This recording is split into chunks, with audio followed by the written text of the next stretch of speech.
Welcome back to another episode of Baking with Caroline and her mom. Mom's behind the camera. Hi there. So today we are going to be making another bread, and this one is a yeast-based bread. Yes. So it's going to be focaccia. Ooh. So focaccia is an Italian flatbread, sort of like pizza dough. You can top it with fancy cheeses. You can eat it as a sandwich. You can dip it in your soup, which is what we usually do. You can turn it into breadsticks, all sorts of fun stuff. So Mom challenged me this week to change and grow during this time of isolation. So I'm going to be touching Ooh. the bread Ooh. and not looking forward to it. You can do this. Okay, so we're using the our KitchenAid stand mixer. Yep. And we're not using the paddly one. We're using what Mom calls the dough hook. I think other people call it a dog too. Mm-hmm. Okay, so we attach it. You have to release the head of the Release the mixer kraken. first. Yeah. Okay, going on. Okay, it's attached. Yeah. All right, Mom, walk me through it. Okay, so we need some warm water first. Warm water, like from the tap. Yeah, it's sort of the same temperature. Oops. I can't do both things at once.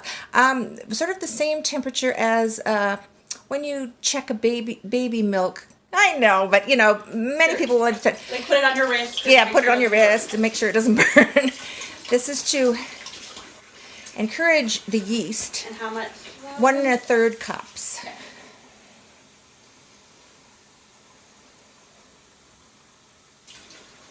And you have to put it down and do the whole meniscus thing, right? That's way too much.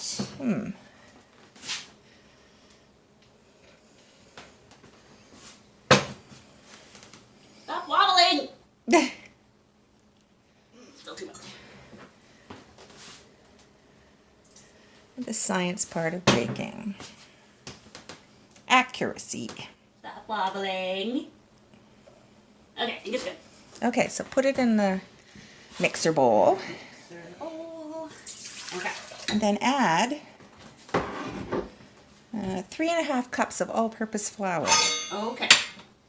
Got our big tub of flour.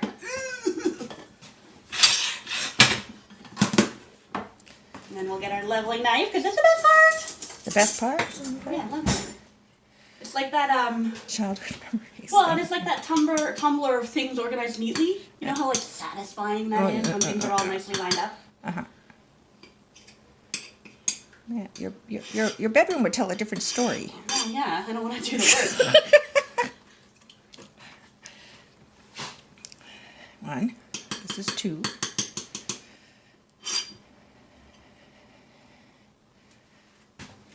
Ooh. 3.5, you said? Yes.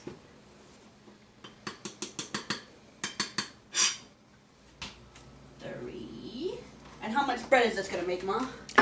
It's going to make an amount that fits our jelly roll tin. Oh, okay. We have a jelly roll tin? Well, I don't use it for jelly roll, but that's what it's I called. was gonna say, I've never in my life had a jelly roll. Oh, well, we could do something about that later on. Yeah. Okay, 3.5 cups of flour. And some salt. How much salt? Good question.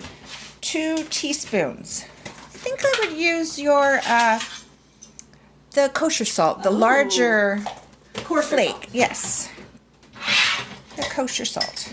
There it is there. 2.5 teaspoons. No, just 2. 2 teaspoons. Uh-huh. And that's because this is like a savory bread and it's got that kind of rustic Right. vibe. And the salt has an influence on the yeast, too. There's an interaction between the yeast growing and the salt tamping down the growing.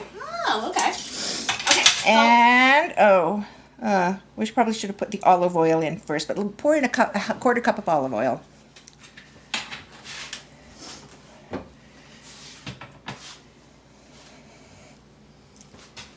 Bend over while you do this so you don't, so you can meniscus it, you know. That looks like more than a quarter, that looks like a half. It doesn't have a 1/4 cup on it. Oh, well, it's a line below the half. There's no half line. This is a poor, Oh, it's a poor, yeah, it poor is. measuring thing. It is. 1/4 cup. No, that's too big. Why must we have so many measuring devices? Yeah. Okay. Very small, right? Yes. Titchy. Let me see. No, I think that's too big. Oh, Caroline. 1/4 cup. Alright, well, fine. Shall we pause? Let's pause. There is a flaw in this measurement. There is. Okay, so we found 1/4 cup. Not quite. Oh no. Yeah, that's the difficulty of the of using a dry measuring cup to measure liquids. Is it? The other one has a 1/4 cup measure. Yes, it does. Just in the dishwater. Okay. Yeah. There we go. 1/4 cup of olive oil. Extra virgin. Extroversion, huh? It's an extrovert olive oil. Okay, so are we putting in Italian seasonings? yes, we're putting in 2 teaspoons. Okay. So this is just our regular store-bought Italian seasoning. Yep. Pour.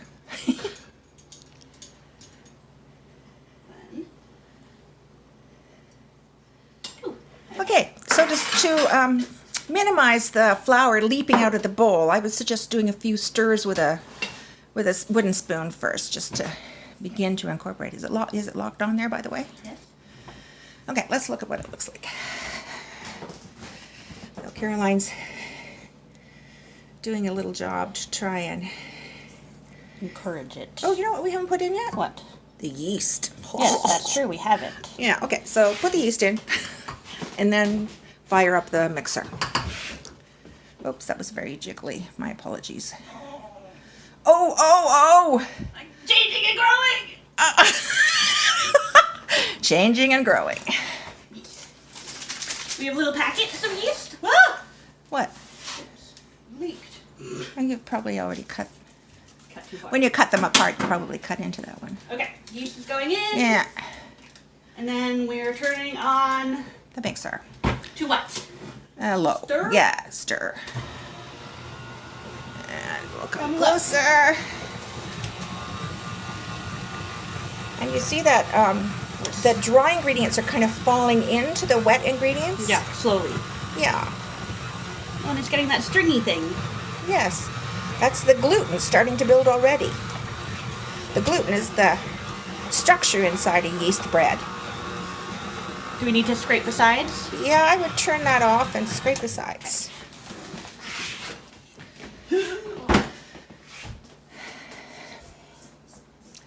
Maybe do a big spatula scrape down of the dough hook too.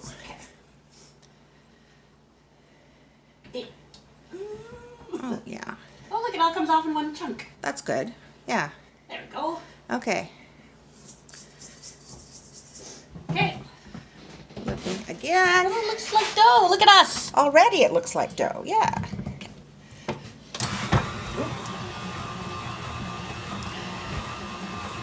Oh, do we want to see your hands or do we want to see your face? Okay, I think you might be able to speed it up a bit. Or we could, show them how to do kneading by hand now that the really mucky part is over. You guys want that, I know. You enjoy watching my suffering. Okay. So, what's the... Flour the counter. Okay. Well, let's pause for a second because I'm going to wipe as well. Okay. Okay, so Mom missed the record button. So we didn't get the whole gross flour on my fingers kneading part. But we've kneaded it. So I'll just show you one more time what a kneading looks like. So you fold over from the corner. And then with the heel of your hand, push it away from yourself. That's it. And then you fold over from the opposite corner. And then push it away from yourself. Good. Okay. And So now we'll do the we're going to show you the poke test. Yes. Which Mom sent me an article about this morning. And so it's a firm but assertive poke. Okay, I'm just going to use your hands here. Yes. And you give it a good, I'm not going to use my finger because of my nail. Give it a good firm poke. And what's happening? And then it bounces back. But you don't want it to bounce back too quickly.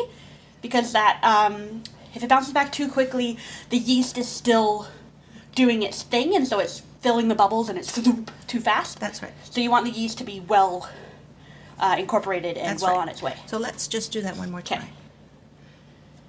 And you see how this hole is closing a bit there? It's very slowly coming back. Yeah, that's definitely ready. Okay, so make it My hands. Oh, you poor thing. You're doing really well. Changing and growing. Yeah, it wasn't that bad. But make it into a ball now.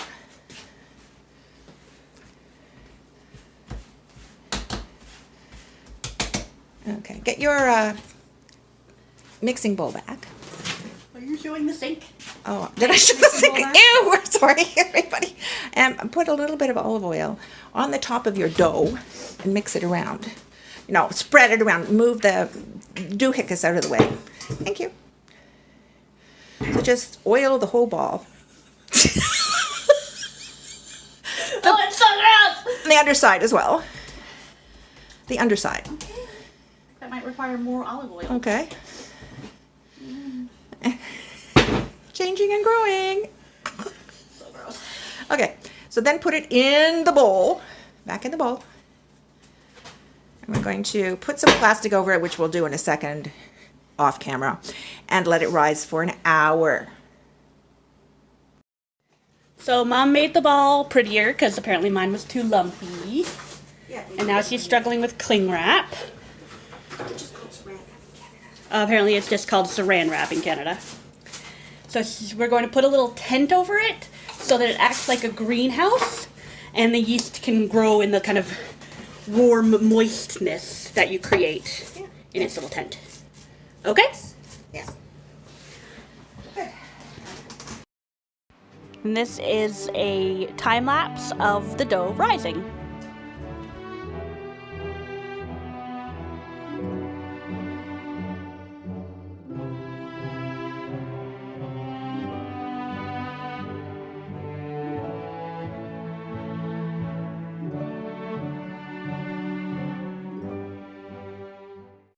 Okay. Come closer so you can see the magic here. I'm going to poke it again. That looks pretty good. You see, it's only jumping back quite quick, quite slowly. Yeah. Oh yeah. Yeah, I would say that's done. So, next step is to Turn the oven on?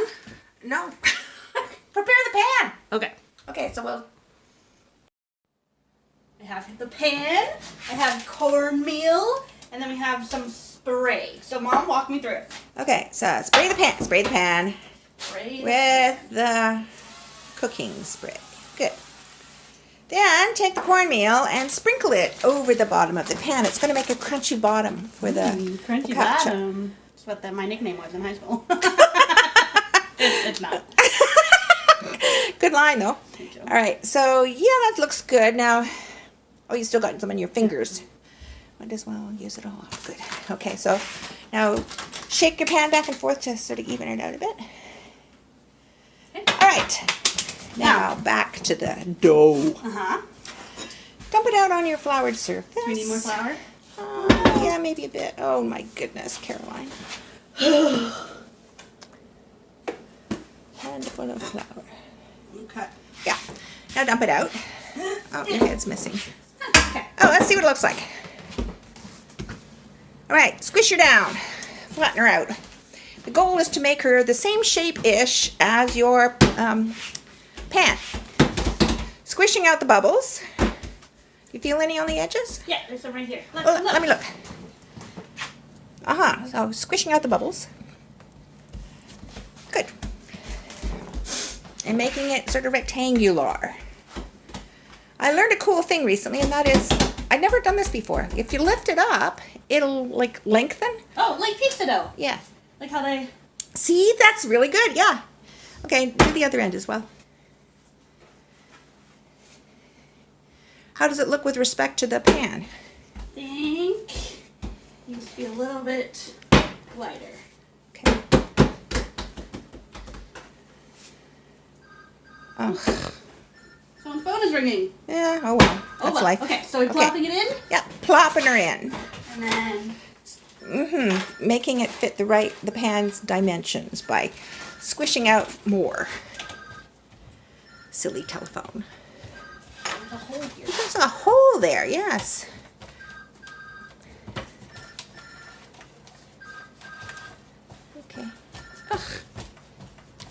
stop. Yeah, it just did. Okay. Now what? Now we're going to leave it for another half hour to bulk up a bit. Cover it? Yep. Back on, and we'll be back in half an hour. Okay. So we had a number of technical difficulties this episode. So Mom was on camera instead of video. So you didn't see us do this part, which was to test it to make sure that when you poke it, like so, the hole stayed like that. And then we poured some olive oil on it, which I used my hands and rubbed it in. And then we put lots of pokes. So it's got little kind of dimples about 1 inch apart. And then we sprinkled on Parmesan cheese, as you can see. A generous amount of Parmesan cheese. And now the oven just beeped. It's at 450. So we're going to put it in the oven for how long, Mom? 20 minutes. For 20 minutes. And we'll be back. Alright, I've been fired as videographer, so I'm taking this out of the oven. And we'll see what it looks like. Oh, it smells so good. You hear that noise? Tap, tap. It's kind of hollow sounding. That means that it's cooked.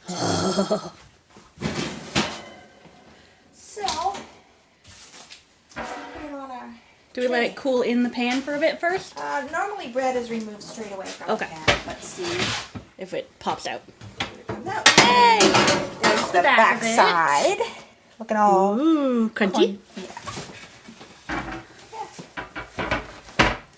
Ta-da! So, that's focaccia. The recipe is above. Thanks, Mom, for showing us how to make it. We'll see you guys next week.